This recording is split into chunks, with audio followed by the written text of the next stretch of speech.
¿Cómo te afecta psicológicamente vivir con la constante sensación de que el mundo pende de un hilo?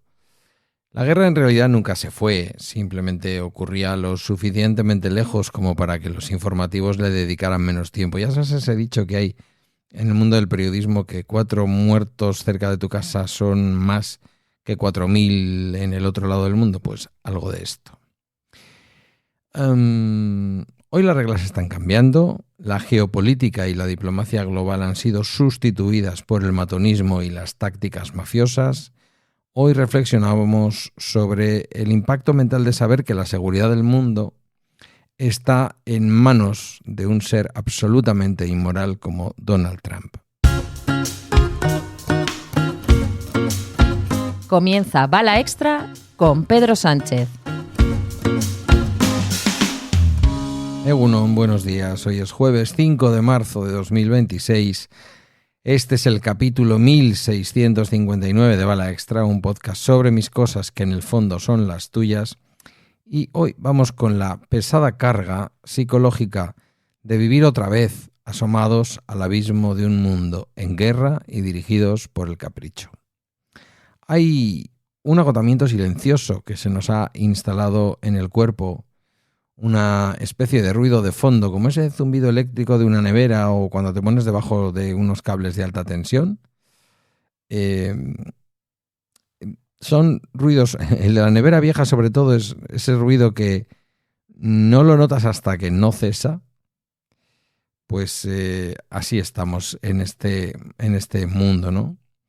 Es un zumbido de incertidumbre, es la sensación casi térmica de vivir en un mundo que al encender la radio o deslizar el dedo por la pantalla del móvil parece estar siempre a un solo paso del desastre total.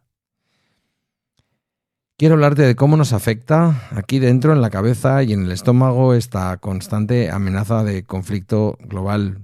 Para ser justos y rigurosos con la historia, hay que decir una verdad muy incómoda, que es que la guerra nunca ha parado. Si miramos el último siglo, el mundo no ha tenido ni un solo minuto de paz total, ni uno. Siempre ha habido a alguien en algún lugar apretando un gatillo, lanzando un misil o enterrando a los suyos bajo los escombros de la ambición ajena. Pero existe, como digo, una máxima en el periodismo que es tan cínica como real, la ley de la proximidad. Cuanto más lejos ocurre la tragedia, menos noticia es. Cuanto menos nos afecta directamente a nuestro bolsillo, de cómo nos afecta a nuestro bolsillo o de cómo nos puede afectar a nuestro bolsillo, porque vivimos en un mundo tan raro que quizás se sufre un pequeño seísmo de apenas 3 en la escala de Richter y al día siguiente o a la semana siguiente la bolsa vuelve a subir y todo de lo que hablo hoy en Trending no llega nunca a ocurrir, que es el impacto de la guerra en nuestra propia economía.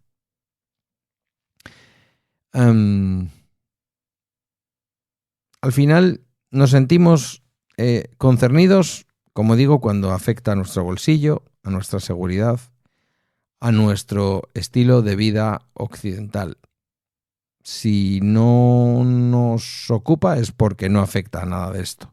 Afecta a africanos en un país de África que nadie ha oído hablar de él o que apenas sale en los telediarios. Durante décadas hemos normalizado que el horror sea algo que les pasa a otros, en países cuyos nombres a veces nos cuesta ubicar en un mapa, como digo. Hemos tasado el valor de la vida humana en kilómetros de distancia.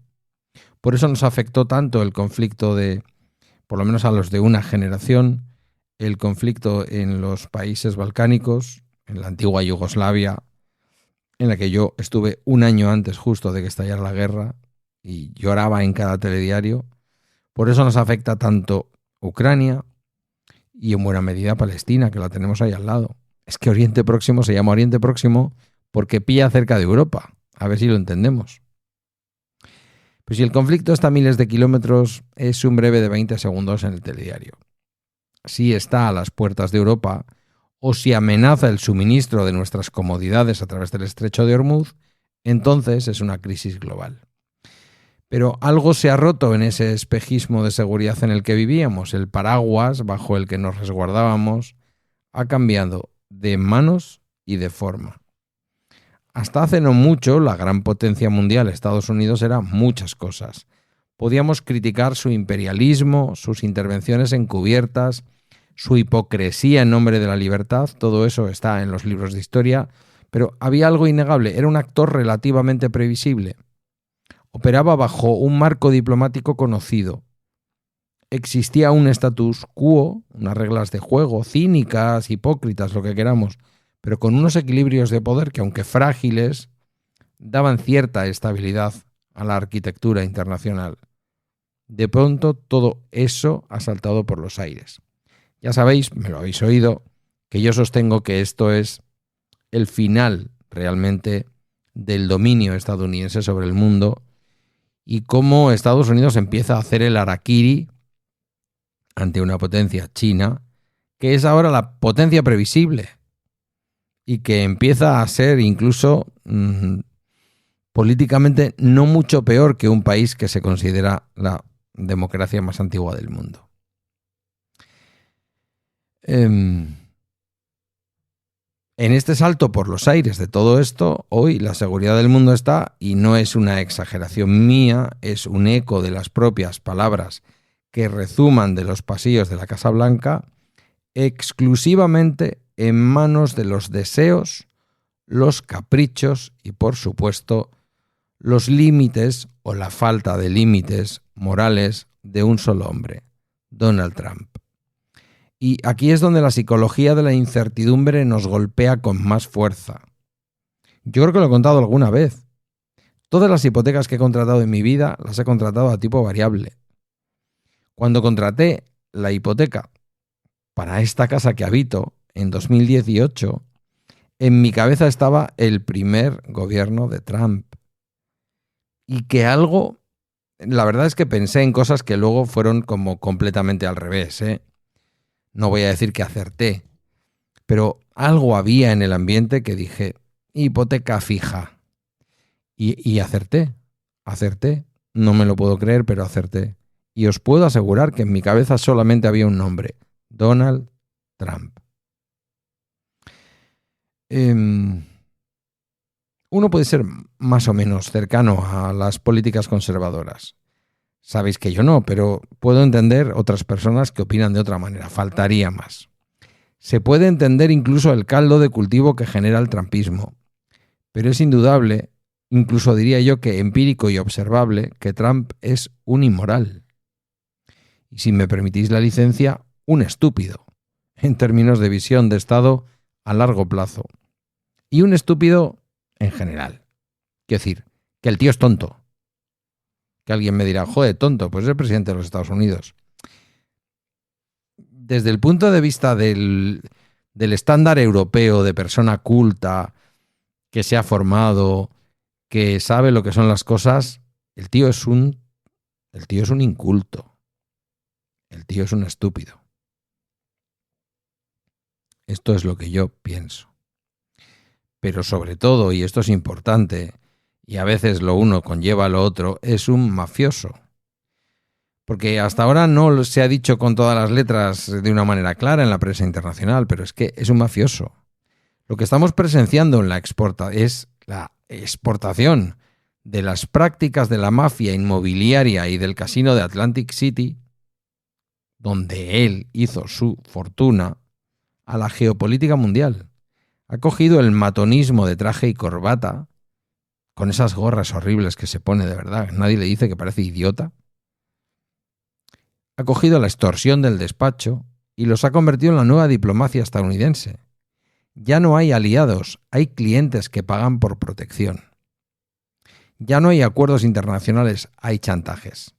O haces lo que yo digo o te subo los aranceles, o haces lo que yo digo o te retiro el apoyo militar, o te expongo frente a tus enemigos, o directamente rompo relaciones económicas contigo y te someto a un embargo. Y alguien dirá, hombre, lo llevan haciendo toda la vida con Cuba, ¿cierto? Pero con un país de la Unión Europea es la misma táctica de los matones de patio de colegio, pero con los códigos nucleares en el maletín, que esto es lo que acojona. ¿Cómo no nos va a afectar esto psicológicamente? El cerebro humano está diseñado para buscar patrones, para predecir el futuro inmediato con el fin de mantenernos a salvo. Cuando le quitas a la sociedad la capacidad de prever qué va a pasar mañana, porque todo depende del tuit de madrugada o del berrinche matutino de un autócrata caprichoso, el cerebro entra en estado de hipervigilancia. Ese es el agotamiento del que os hablaba al principio. Segregamos cortisol a diario solo leyendo los titulares. Nos levantamos pensando, ¿qué locura habrá dicho o habrá hecho este tío hoy? ¿Con quién se habrá peleado? ¿Qué tratado de décadas habrá roto para alimentar su ego en un mitin? No, lo de ayer ya fue de traca. Anuncia la portavoz de la Casa Blanca que finalmente España se ha venido a colaborar militarmente con Estados Unidos. Tuvo que salir el ministro Álvarez a decir, oiga, pero ¿qué me está contando? Si es mentira. Quiero decir, primero te amenazan con cortar las relaciones y cuando alguien le habrá dicho, alguien supongo que le habrá explicado y le habrá dicho que no, mira, que esto es la Unión Europea, que tú esto no lo puedes hacer por lo que sea, pues habrá dicho, pues cuenta que sí, que lo va a hacer. Bueno, pues cuenta que sí, que lo va a hacer. Esperemos que no salga otra vez haciendo el ridículo el político ese del que no voy a hablar, diciendo que, como cuando lo del 5%, ¿sabes? Que al final España se había bajado los pantalones. A la hora en que estoy grabando este capítulo, ya os digo yo que no es eso lo que parece. Es la típica patochada que cabe esperar y que esperamos y que vivimos ahora mismo de todo lo que sale de la Casa Blanca. Saber que el líder de la potencia armamentística y económica más grande de la historia carece de un marco moral, carece de empatía básica y de sentido histórico, nos deja en una orfandad existencial terrible. Porque en el fondo los ciudadanos de a pie queremos creer que aunque los líderes sean egoístas, que lo suelen ser, ególatras, en fin, al menos tienen cierta racionalidad. Trump ha dinamitado la racionalidad. Todo es transaccional. Todo se mide en lo que beneficia a su marca personal, a sus intereses económicos inmediatos o a su revanchismo. Vivir bajo la sombra de un matón global tiene un coste altísimo. Nos vuelve más cínicos, más temerosos y más desconfiados. Nos hace mirar al vecino con recelo y nos empuja hacia el individualismo. Si el mundo se va al garete, que al menos me pille con la despensa llena. Esa es la victoria más tóxica del trumpismo a nivel mundial. No es solo la política que hace, es el clima de bajeza moral que legitima. Si el hombre más poderoso del mundo actúa como un abusón mafioso y no tiene consecuencias, ¿qué mensaje recibe el resto de la sociedad? Asumir esto es duro. La incertidumbre de un mundo en guerra orquestado por líderes que juegan al póker con nuestras vidas, con nuestras economías, es una píldora difícil de tragar. Pero también creo que frente a este ruido insoportable tenemos un refugio. Nuestro refugio es no dejarnos arrastrar por el fango, no perder la capacidad de asombro y sobre todo no perder la capacidad de indignación. El día que normalicemos que la extorsión es diplomacia, ese día habrán ganado del todo. Nos toca vivir en una época donde la seguridad es un lujo y la previsibilidad una reliquia del pasado. Pero mientras mantengamos nuestro espacio para pensar, para criticar, mientras que haya líderes, ya no voy a mencionar a Pedro Sánchez, que luego quedo aquí como muy sanchista, el gobernador de California, leed, buscad sus declaraciones de a qué dedica la administración federal los impuestos de los ciudadanos de Estados Unidos a una guerra que nadie quiere. Mientras esas personas existan y nosotras y nosotros mantengamos nuestro espacio para el pensamiento crítico, para juntarnos, sin ir más lejos aquí, en este rato diario a poner cosas en perspectiva, mantendremos a raya la locura. No podemos controlar el botón rojo, ni los chantajes en las cumbres internacionales, pero sí podemos controlar cómo reaccionamos a ellos. Que su ruido no apague nuestra cordura. Me recuerda mucho a los tiempos del terrorismo que vivimos aquí. Yo siempre decía o pensaba que la mayor victoria que la violencia podía llegar a obtener era cambiarnos políticamente. Y hubo gente que cambió políticamente. Hubo gente que se fue a determinados extremos porque estaba amenazada por unos terroristas, en lugar de mantenerse en una forma de ver la vida. Yo me alegro especialmente de que dentro de Estados Unidos, sin ir más lejos, el gobernador de California, como decía, se haya atrevido a desnudar esta táctica mafiosa.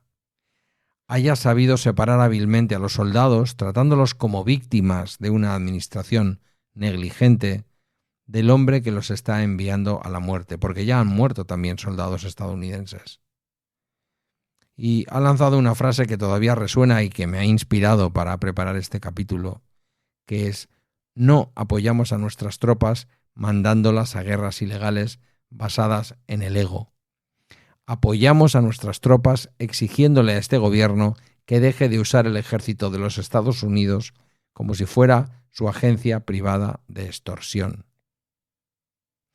Atreverse a decir esto en voz alta hoy con la maquinaria mediática del trumpismo dispuesta a triturarte y a llamarte amigo de los terroristas requiere un coraje político monumental. Requiere entender que el patriotismo no es seguir ciegamente a un líder enloquecido, sino defender los principios fundamentales de tu sociedad, incluso cuando es impopular. Especialmente cuando es impopular y te pueden acusar de ser un traidor a los principios de la patria.